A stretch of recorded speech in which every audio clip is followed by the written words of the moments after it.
Pantesan BUMN rugi melulu. Satu keluarga besar lagi main negara-negaraan. Dan ini adalah salah satu episode terkonyol sepanjang sejarah bangsa ini. Ketika seorang asisten disulap jadi komisaris. Keren banget konyolnya. Susunan manajemen terbaru PT Krakatau Posco, nama Mufli Budi Ananda menjadi sorotan. Setelah resmi ditunjuk sebagai komisaris di perusahaan patungan raksasa antara PT Krakatau Steel dan Posco Korea Selatan di Cilegon, Banten. Warganet terkejut karena selama ini Mufli dikenal sebagai pembantu pribadi Raffi Ahmad yang mengurus operasional harian si selebritis. Banyak yang mempertanyakan rekam jejak profesionalnya di industri baja berat. Oh my god, ada apa Indonesia sampai kehabisan orang pintar? Pembantu artis bisa jadi komisaris. Mau, lo kan biasanya tim Papa Raffi, terus sekarang di Seoul jadi tim Mama Gigi, gimana? Gue langsung kepikiran apa gue pindah aja ya jadi tim Mama Gigi. Enak banget dari tadi kerjaannya. Ngapain? Mencrok sono makan, cari tempat lagi gimana? Makan, makan. Ya abis ini mau cari tempat makan lagi. Kayaknya gue pindah aja deh. Tawain dulu yang lain. Terima kasih. Mulai sekarang gue ikut tim Mama Gigi. Deretan keluarga dan kerabat Raffi Ahmad yang kini di pemerintahan. Kok deretan? Berarti banyak nih. Tegas ya? Tegas ya? Jadi yang pertama ada Raffi Ahmad. Itu jabatannya utusan khusus presiden. Statusnya masih aktif. Terus yang kedua itu ada Nisa Ahmad. Itu jabatannya anggota DPRD Jawa Barat. Pejabat aktif juga lah. Hubungannya sama Raffi Ahmad itu adik kandung. Terus ada lagi namanya JJ Ricci Ismail. Itu dia merupakan bupati dari Bandung Barat. Pejabat aktif juga yang merupakan adik ipar dari Raffi Ahmad. Terus ada lagi namanya Tubagus Piki Cikara Satari. Itu dia merupakan direktur utama TPRI dan merupakan kakak ipar atau suami dari Nisa Ahmad tadi. Ada lagi namanya Berry Tamin. Jabatannya komisaris independen PT Sarinah. Jabatannya di BUMN. Jadi hubungannya itu adik ipar atau suami dari Caca Tengker. Caca Tengker tahu kan? Nah, terus ada lagi nih Doni Oskaria. Jabatannya itu wakil menteri BUMN. Statusnya masih pejabat aktif yang merupakan kerabat dari Nagita lah. Yang merupakan hubungannya keluarga besar pihak Rita Amelia. Terus ada lagi namanya Mufli Budi Ananda yang merupakan pejabat aktif yang juga merupakan komisaris dari Krakatau Steel. Jadi sekarang asistennya udah jadi komisaris dari Krakatau Steel. Jabatannya dia pertamanya dari asisten Raffi Ahmad. Jadi sekarang dia udah jadi pejabat jadi komisaris Krakatau Steel. Nah, masalahnya di mana? Masalahnya itu ada dua. Yang pertama, kenapa nggak jadi keluarganya? Masalah yang kedua, ada lowongan nggak jadi asisten? Kontak kenapa? Gimana kira-kira menurut kalian? Aku lucu sama kalian guys, ya. Ada banyak banget yang nge-DM ke saya mengenai ini. Katanya, emang kamu nggak takut sama Raffi Ahmad? Dia kan dekat dengan penguasa. Dengar, siapapun dia, siapapun mereka yang mempergunakan dan memberikan segala sesuatu, memanfaatkan kedudukan, jabatan, kedekatan, atau apapun itu dengan cara yang salah, KKN memanfaatkan semua yang ada dalam fasilitas tersebut yang bisa merugikan seluruh rakyat Indonesia, saya akan tetap bersuara. Paham? Paham? Ini pasti orang-orangnya yang penjilat-penjilat artis yang memang tidak berkualitas. Tapi kita tidak menghargai segala sesuatu yang berhubungan dengan fasilitas yang memudahkan mengenai orang-orang dalamnya. Oke? Jangan biasakan yang namanya ordal, orang dalam. Mempermudah segala sesuatu sepak terjangnya. Dari mulai adiknya, keluarganya, dan semuanya. Kalian lihat, jejak digital itu ada. Tapi kita tidak membenarkan KKN. Apalagi KKN tersebut tidak sesuai dengan kompetensi yang dia punya. Pendidikannya, kualitasnya, attitude-nya barangkali, integritasnya barangkali, semua. Karena sebagai seorang komisaris harus mumpuni. Paham nggak mumpuni? Cek Google kalau kamu nggak ngerti. Ya, jadi para pendukung, para fansnya, sadar, pakai otak kalian, jangan pakai bacot kalian. Ngerti? Gimana menurut kalian guys? Kalian setuju dengan saya? Atau kalian adalah bagian dari antek-anteknya orang-orang dalam yang menyalahgunakan kekuasaannya? Tuh, lu baca tuh ya. Orang pinter itu bakalan kalah sama yang punya orang dalam. Kalau lu punya orang dalam kagak perlu pinter, tinggal tunggu waktunya aja nih. Laundryannya nggak habis-habis, Ki. Mantap nih. Jangan lupa ada pemilu 2029. Kalau mau sukses, jangan lupa dekati orang-orang dalam. Asisten Raffi Ahmad tiba-tiba jadi komisaris BUMN. Terus koordinator relawan Prabowo tiba-tiba jadi komisaris Pertamina umurnya 27 tahun doang padahal. At this point lo gak usah capek-capek benerin CV karena mendingan kita nyari ordal aja gak sih? Kita mulai bahas dari Andara Circle. Mufli Budi Ananda, asisten Raffi Ahmad, dan tiba-tiba dia diangkat jadi Dewan Komisaris di PT Krakatau Posko. Pas netizen di digging tiba-tiba muncul kalau misalnya dia tuh lulusan D3. Dengar-dengar kampus tempat dia kuliah itu operasionalnya itu udah dicabut alias ditutup. Make it make sense gimana posisi strategis di BUMN diisi sama profil yang kualifikasi akademisnya tuh masih dipertanyakan. Kalau kalian perhatiin nama-nama di Circle Andara ini sangat-sangat hoki ya. Raffi Ahmad dapat posisi utusan khusus, adiknya Nisha dapat posisi di DPRD, JJ ada iparnya Raffi Ahmad itu jadi bupati, dan banyak kerabat Raffi Ahmad lainnya yang jadi wamen BUMN dan direktur. Di luar Circle itu the next level joke, namanya Ginka Febrianti. Umurnya 27 tahun, pengalaman korporatnya 0. Latar belakang dia apa?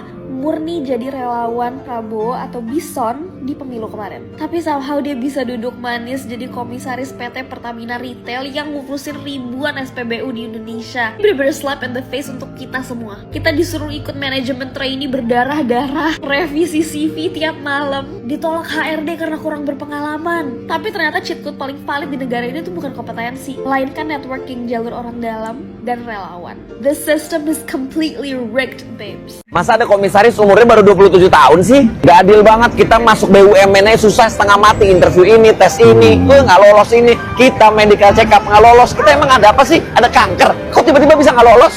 Enak banget kan jadi komisaris lewat jalur tim ses gitu, bisa fast track gitu. Gue kira tuh fast track tuh cuma dari Dufan, ternyata in real life juga ada ya. Oh, dikasih kepercayaan nih buat anak muda, malah pada diprotes. Bukan masalah kepercayaan ke anak muda pak, masalah prosesnya. Jangan anggap kita tuh bodoh, kita tahu pak semua prosesnya, kita tahu track recordnya dia pak. Gak usah sok diakal-akalin deh. Kita kerja mati-matian, naik TJ, naik KRL, motor, mobil, macet-macetan, itu tuh UMR ataupun lebih dari UMR. Misalnya 2 digit pun, 2 digitnya nggak gede. Dia 200 juta beli triple pitch fore, 6.000 orang bisa seger. Iya, dia muda dan aktif di organisasi. Shh, diam. Kita jualan risol di kampus, nggak kurang aktif apa di kampus. Setahu gue ya, anak-anak kecil tuh cita-cita itu jadi pilot, jadi guru, astronot, pebisnis, polisi, kayak apa. Nggak ada tuh cita-cita yang jadi tim ses. Apa mungkin sekarang kita sosialisasi gitu? Nah, kamu kalau mau sukses jadi tim ses aja.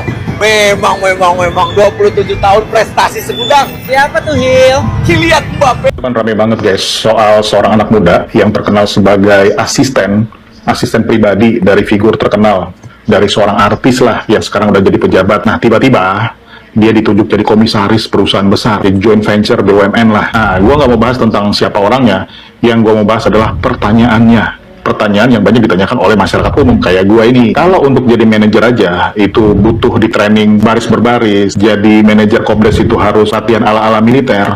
Lalu standar buat menjadi seorang komisaris perusahaan raksasa joint venture-nya BUMN itu apa ya standar kompetensinya? Karena menurut gue ya komisaris itu bukan jabatan kecil loh, itu jabatan gede banget. Dia ikut mengawasi perusahaan yang mengelola aset besar dan menyangkut pekerja yang banyak banget. Nah, sekali lagi, mungkin ada pertimbangan-pertimbangan yang kita sebagai publik umum ini nggak ketahui pertimbangannya apa. Tapi kalau prosesnya itu nggak transparan, ya wajar dong kalau masyarakat tuh bertanya-tanya, ini ada apa sih? Apakah jabatan strategis di negeri ini diberikan karena kompetensinya atau karena ada kedekatan sama orang-orang tertentu? Masalahnya gini guys, kalau semua anak-anak muda nih di negara Konoha ini mulai percaya bahwa koneksi itu lebih penting daripada kompetensi, wah itu bahaya banget loh. Sebab sekarang ini ya, pesan yang sampai di anak-anak muda adalah belajar keras itu kagak cukup, kerja puluhan tahun di suatu perusahaan lu kagak cukup. Yang penting itu lu kenal siapa, lu harus kenal orang yang tepat. Menurut kalian guys, untuk posisi sebesar itu kayak komisaris, apakah publik berharap tahu apa sih standar untuk pengangkatan jabatan yang setinggi itu? Apalagi perusahaan yang ada hubungannya sama BUMN? Tulis Di Indonesia lagi ramai karena banyak orang-orang nggak jelas ditempatin di kursi komisaris BUMN. Apakah di Jepang juga seperti itu? Sebenarnya Indonesia dan Jepang tuh dulu sama. Nggak boleh sembarangan orang ngisi kursi perusahaan pemerintah. Tapi di Indonesia, peraturannya baru aja dicabut. Disclaimer dulu ya, gue nggak benci orangnya. Gue mau membahas akar masalahnya. Dulu, calon komisaris BUMN itu selalu diuji kelayakan dan kepatutannya oleh lembaga independen. Nah, tahun 2023, lewat penyederhanaan aturan,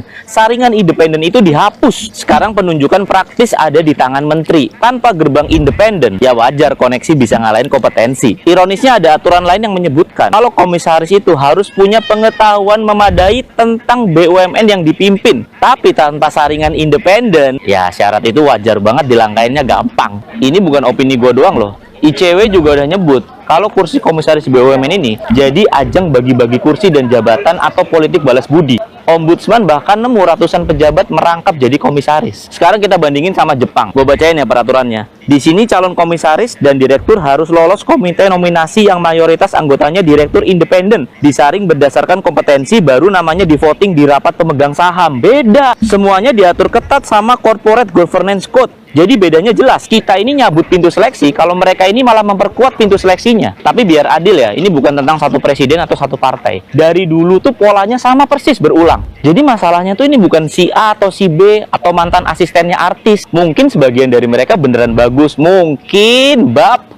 Tapi sistem yang ngebolehin koneksi ngalahin kompetensi itu yang sangat-sangat bahaya buat Indonesia. BUMN tuh punya rakyat, modalnya tuh duit kita loh. Komisaris itu tugasnya ngawasin, bukan hadiah terima kasih. Orang jadi karyawan umbi-umbian di BUMN aja tesnya setengah mati loh. Lah ini ada orang CV-nya, pengalaman kerja, cuci setim mobil. Habis cuci setim mobil dia tiba-tiba jadi komisaris BUMN. Kan gak cocok CV-nya. Kan kalau HRD baca juga bingung. Bener-bener heran sama nih negara ya. Nih kalian lihat, gak lulus S1 asisten Raffi Ahmad jadi komisaris Krakatau.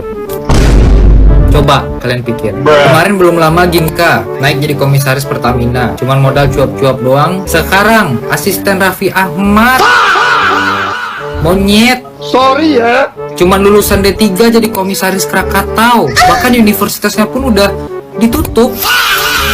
Coba gua dan mungkin kalian ya nyari kerja aja tuh setengah mati bos. Persyaratannya banyak, ini cuman modal jadi asisten Raffi Ahmad komisaris. Apa itu? Kasihan gua sama Alimuddin. Bener dah, jujur gua lebih rela si Alimuddin itu jadi komisaris. Bahkan kalau perlu jadi presiden, ntar gua pilih. Buat gua sama nih negara bagi-bagi jabatan mulu, bangsat emang monyet. Salam logika. Menurut gua, orang-orang yang paling beruntung di Indonesia saat ini adalah orang-orang dekatnya Raffi Ahmad. Setelah sebelumnya saudara Raffi Ahmad diangkat menjadi direktur utama TPRI, itu Tubagus Vicky Cikara Satari atau Vicky Satari. Terus Doni Oskaria, pamannya Raffi Ahmad dari Nagita Slavina, dia menjabat wakil menteri BUMN saat ini. Dia juga menjabat COO atau Chief Operating Officer Danantara. Adiknya Raffi Ahmad juga saat ini yaitu JJ Govinda menjabat sebagai Bupati Bandung Barat. Tapi dari semua itu jujur, inilah yang paling gong. Asistennya Raffi Ahmad, ya asisten Raffi Ahmad diangkat menjadi komisaris Krakatau Posko. Kalian pasti nggak tahu kan? Makanya, ayo kita bersahabat dengan Raffi Ahmad. Harus lulus S1 untuk menjadi komisaris. Ya nggak apa-apa. Dulu juga Ibu Pujiastuti, Menteri Kelautan dan Perikanan, dia cuma lulusan SD. Tapi jangan sampai jabatan strategis diberikan hanya karena kedekatan seseorang dengan orang yang berkuasa. Bagi dong, mau juga lah saya. Yang penting punya orang yang dekat dengan penguasa, mau jabatan apa aja tinggal minta. Itulah zaman sekarang nih. Contohnya asisten artis Raffi Ahmad, tak lulus S1 tapi bisa jadi komisaris. Nggak masalah buat siapapun yang ingin menjadi komisaris kek, yang mau jadi sekretaris kek, mau jadi apapun nggak masalah. Kalau seseorang itu mau diberikan jabatan. Seseorang tidak harus lulus S1 untuk menjadi komisaris. Ya nggak apa-apa. Dulu juga Ibu Pujiastuti, Menteri Kelautan dan Perikanan, dia cuma lulusan SD. Tapi kerjanya ya lumayan kelihatan. Dia tegas gitu kan. Ya itu menandakan nggak harus S1. Tapi perlu dicatat, walaupun nggak lulus S1, yang lebih penting adalah orang yang diberikan jabatan tersebut punya kompetensi, integritas, kemampuan, dan kemampuan menjalankan tanggung jawabnya itu ada. Tapi jangan sampai jabatan strategis diberikan hanya karena kedekatan seseorang dengan orang yang berkuasa. Pengangkatan seharusnya didasarkan pada kemampuan, rekam jejak, dan profesionalisme, bukan sekedar hubungan pribadi. Kalau yang dipilih memang orang yang tepat, publik akan lebih mudah percaya, apalagi sekelas Raffi Ahmad. Siapa yang nggak tahu dan siapa yang nggak percaya dengan pilihan Raffi Ahmad? Jangan sampai jabatan strategis asal tunjuk, asal kasih jabatan, tapi kemampuannya nggak ada. Yang bakal malu siapa? Ya kalau masih punya malu, kalau nggak ada ya berarti sama dengan pejabat yang lain. Baru-baru ini kita dikagetkan oleh keputusan penunjukan asisten selebritis Raffi Ahmad, Mufli Budi Ananda di Krakatau Posko, serta pengangkatan Ginka Febrianti Ginting sebagai komisaris Pertamina Retail. Dua nama ini mendadak berada di puncak struktur perusahaan strategis negeri ini. Pertanyaan satu, rekam jejak apa yang mereka bawa untuk memikul tanggung jawab yang sebesar itu? Maka, mari kita bicara jujur tentang kompetensi. Krakatau Posko adalah raksasa industri baja nasional yang syarat risiko teknis dan manajemen rantai pasok global. Pertamina Retail adalah urat nadi distribusi energi retail yang butuh pemahaman yang mendalam tentang tata kelola korporasi. Menempatkan figur yang minim kapabilitas di posisi pengawasan dan strategi seperti ini bukan sekedar perjudian, melainkan penghinaan terhadap akal sehat dan profesionalisme. Lalu, mengapa mereka bisa ada di sana? Jawabannya sederhana. Modal sebagai ketua relawan dan kedekatan dengan figur besar seperti Raffi Ahmad. Jabatan prestisius kini mengalami devaluasi makna. Jabatan mentereng di BUMN dan anak perusahaannya tidak lagi dipandang sebagai amanah profesional untuk memajukan hajat hidup orang banyak, melainkan sekedar kue kompensasi atau hadiah terima kasih atas keringat yang dikeluarkan selama masa kampanye. Jika modal menjadi ketua relawan sudah cukup untuk menduduki kursi komisaris dan posisi elit lainnya, maka kita sedang melegalkan rusaknya meritokrasi di negeri ini. Kita sedang mengirimkan sinyal berbahaya kepada generasi muda bahwa keahlian, integritas, dan kerja keras tidak lagi berharga jika dibandingkan dengan kemampuan mencari panggung politik. BUMN dibiayai oleh uang rakyat dan bergerak untuk kepentingan publik. Ketika kompetensi dikesampingkan demi menjaga balas budi politik, yang dipertaruhkan adalah masa depan ekonomi bangsa ini. Berhentilah memperlakukan perusahaan negara seperti aset pribadi.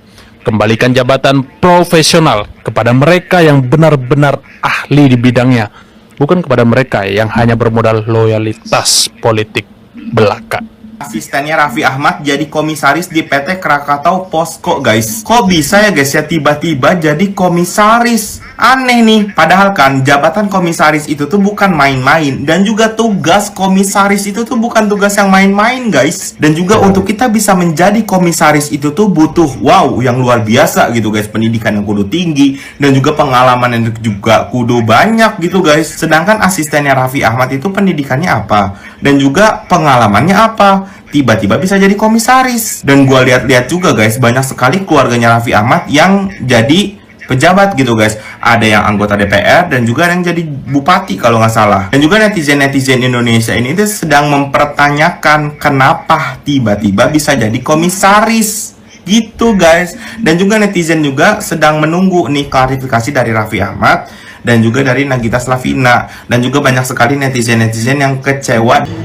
Literally, I don't know how to say. Bener-bener kita dikasih tontonan lawak yang selawak-lawaknya, saking lawaknya sampai kita nggak bisa ketawa. Lu bisa bayangin, ada yang pernah tahu bapak ini siapa? Atau kakak ini siapa? Prestasinya di bidang komisaris baja pernah ada tahu dia menorehkan apa di negeri kita? Gak tahu apa, tiba-tiba ujuk-ujuk diangkat menjadi komisaris Krakatau, yang which is itu adalah BUMN. Setelah usut punya usut, dia adalah asisten pribadi dari Raffi Ahmad. Apa kagak ngakak tuh? Ini negara nih udah kayak monopoli, lo mau tahu tuh yang permainan cukup-cukup gue Indonesia, gue jadi gubernurnya, gue jadi udah kayak gitu. Ini orang nih kita juga tahu gitu loh prestasinya apa. Dan Krakatau ini kan BUMN, setidaknya proses pemilihan si kakak ini tuh kita tahu kenapa dia dipilih, background pendidikannya, experience-nya. Aduh. Ini beneran lawak yang sampai perut kaku, lo tau nggak? Kocak kan nih, Raffi Ahmad sama Nagita Slavina ini terlalu kacau. Kalau bener-bener ini usulan dari mereka yang bikin si kakak ini jadi komisaris. Ada seorang perempuan umur 27 tahun yang bekerja sebagai komisaris di perusahaan BUMN yang sangat besar, Pertamina, tanpa ada satupun pengalaman di bidang korporasi dan tidak punya ada latar belakang pendidikan ataupun pengalaman di bidang energi. Kualifikasi utamanya, dia adalah ketua relawan saat pemilu. Lalu ada yang lebih mengejutkan lagi, komisaris di perusahaan baja terbesar di Indonesia yang kapasitas produksinya 3 juta ton per tahun cuma punya pendidikan D3, bahkan S1 pun tidak lulus. Karirnya sebelum ini asisten pribadi seorang artis. Ini jelas-jelas pelecehan terhadap meritokrasi, terhadap pentingnya BUMN bagi rakyat. Ini bisa terjadi cuma karena mereka ada di tempat yang benar dalam pemilu. Dari 562 komisaris di BUMN kita, hanya 133 yang berlatar belakang profesional. Dan sebagian besarnya, lebih dari itu, 165 memiliki latar belakang politik. Teman-teman, komisaris itu adalah satu-satunya rem di BUMN. Tugas mereka adalah mengawasi direksi. Mereka juga yang bertugas untuk memastikan kalau uang yang dikelola itu nggak bocor dan pergi ke tempat-tempat yang benar. Komisaris ini penting banget untuk menjaga kepentingan dari investor, yaitu menciptakan sebuah perusahaan yang sehat dan profitable. Sekarang pertanyaannya, kalau komisarisnya adalah kader partai yang sama dengan presiden, adalah relawan yang kampanye untuknya, gimana mereka bisa menghentikan kalau ada praktek-praktek yang nggak benar. Dari masalah kapabilitas, kalau orang yang ditaruh untuk mengawasi tidak paham sama sekali tentang bisnis yang dia awasin, lalu apa fungsinya di sana? Mereka digaji dengan luar biasa besar, teman-teman. Ada yang bilang dari mulai 150 sampai 200 juta atau belum lagi bonusnya yang bisa sampai miliaran rupiah. Akibat dari praktek ini, kerugian yang benar-benar dirasakan oleh kita sebagai rakyat. Dari tahun 2016 sampai 2023, 212 kasus korupsi ada di BUMN. Kerugian negara mencapai 64 triliun. Pengawasannya lumpuh karena nggak ada yang berani untuk berkata enggak. Bahkan mereka nggak punya skill untuk bisa mengawasi. Dan uang itu bukan cuma uang BUMN aja, teman-teman.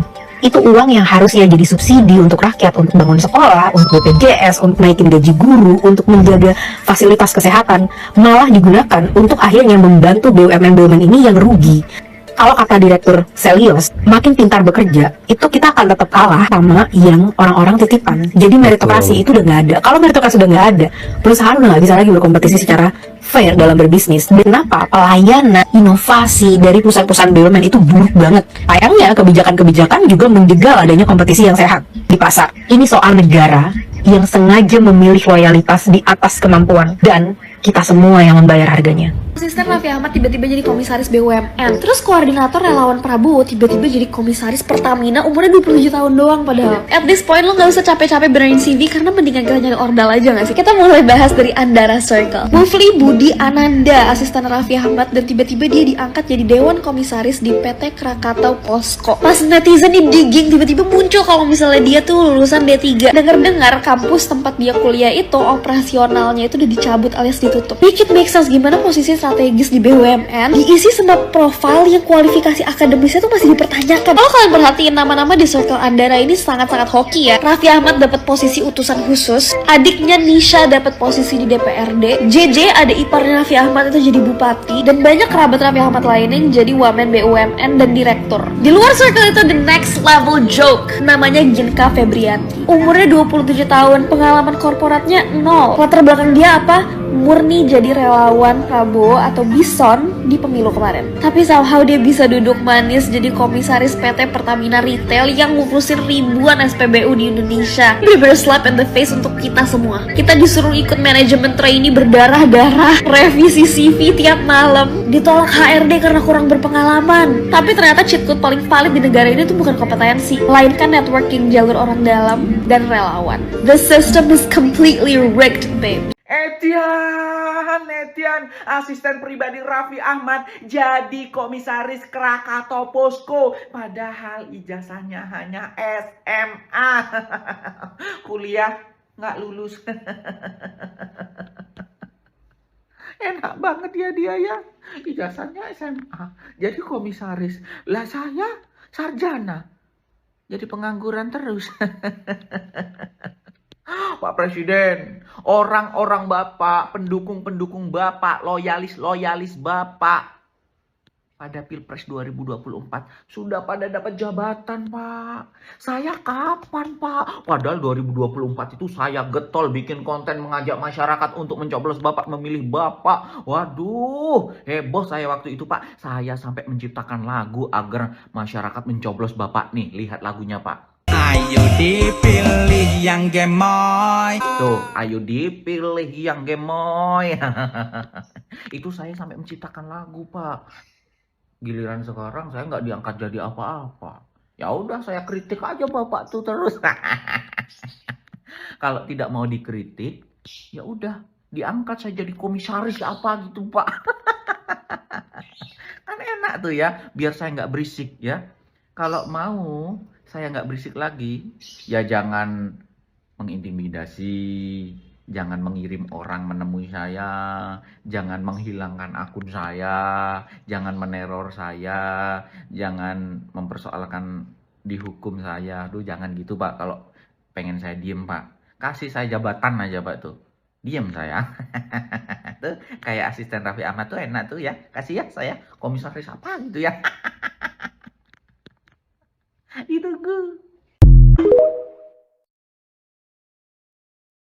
Itu kan rame banget guys, soal seorang anak muda yang terkenal sebagai asisten pribadi dari figur terkenal, dari seorang artis lah yang sekarang udah jadi pejabat. Nah, tiba-tiba dia ditunjuk jadi komisaris perusahaan besar, joint venture BUMN lah. Nah, gue nggak mau bahas tentang siapa orangnya, yang gue mau bahas adalah pertanyaannya. Pertanyaan yang banyak ditanyakan oleh masyarakat umum kayak gue ini. Kalau untuk jadi manajer aja, itu butuh di training baris berbaris. Jadi manajer Kobdes itu harus latihan ala-ala militer. Lalu standar buat menjadi seorang komisaris perusahaan raksasa, joint venture-nya BUMN, itu apa ya standar kompetensinya? Karena menurut gue ya, komisaris itu bukan jabatan kecil loh, itu jabatan gede banget. Dia ikut mengawasi perusahaan yang mengelola aset besar dan menyangkut pekerja yang banyak banget. Nah, sekali lagi, mungkin ada pertimbangan-pertimbangan yang kita sebagai publik umum ini nggak ketahui pertimbangannya apa. Tapi kalau prosesnya itu nggak transparan, ya wajar dong kalau masyarakat tuh bertanya-tanya, ini ada apa sih? Apakah jabatan strategis di negeri ini diberikan karena kompetensinya atau karena ada kedekatan sama orang-orang tertentu? Masalahnya gini guys, kalau semua anak-anak muda nih di negara Konoha ini mulai percaya bahwa koneksi itu lebih penting daripada kompetensi, wah itu bahaya banget loh. Sebab sekarang ini ya, pesan yang sampai di anak-anak muda adalah belajar keras itu kagak cukup. Kerja puluhan tahun di satu perusahaan lu kagak cukup. Yang penting itu lu kenal siapa. Lu harus kenal orang yang tepat. Menurut kalian guys, untuk posisi sebesar itu kayak komisaris, apakah publik berhak tahu apa sih standar untuk pengangkatan jabatan yang setinggi itu? Apalagi perusahaan yang ada hubungannya sama BUMN? Tulis pendapat kalian kolom komentar ya. Terkait dengan penetapan komisaris, tentu saja kami DPR mendorong untuk bisa nantinya ditetapkan orang-orang yang profesional dan kompeten ke depannya. Krakatau Posko rugi sebesar 17,4 juta US dollar. Di tengah kondisi seperti itu, yang justru menjadi sorotan adalah pengangkatan komisaris. Bapak Ibu sekalian, PT Krakatau Steel mencatat kerugian dari investasinya di Krakatau Posko sekitar 8,696 juta US dollar. Karena PT Krakatau Steel memiliki 50% kepemilikan di Krakatau Posko, maka total kerugian Krakatau Posko diperkirakan mencapai sekitar 17,4 juta US dollar. Artinya kerugian itu juga ikut ditanggung oleh BUMN. Saya tentu ingin bertanya, kalau perusahaan sedang merugi, bukankah yang dibutuhkan adalah komisaris yang memahami industri baja, tata kelola perusahaan, dan strategi bisnis, bukan malah pengangkatan seseorang yang selama ini dikenal sebagai asisten artis yang mungkin diragukan kompetensinya dalam berbisnis. Karena peraturan Menteri BUMN nomor per 3 MBU 03/2023 pasal 15 itu sudah jelas mengatur bahwa anggota Dewan Komisaris harus memiliki integritas, dedikasi, memahami manajemen perusahaan, serta memiliki pengetahuan yang memadai sesuai bidang usaha perusahaan. Maka pertanyaannya tentu sederhana, apakah pengangkatan tersebut benar-benar didasarkan pada kebutuhan perusahaan? Apakah kompetensi yang dibutuhkan untuk membantu perusahaan keluar dari kerugian menjadi pertimbangan utama? Inilah yang harus dijawab oleh PT Krakatau Steel. Karena ketika BUMN sedang merugi, yang dibutuhkan bukan sekedar mengisi kursi komisaris, tetapi menghadirkan orang yang mampu memperkuat pengawasan dan membantu memperbaiki kinerja perusahaan.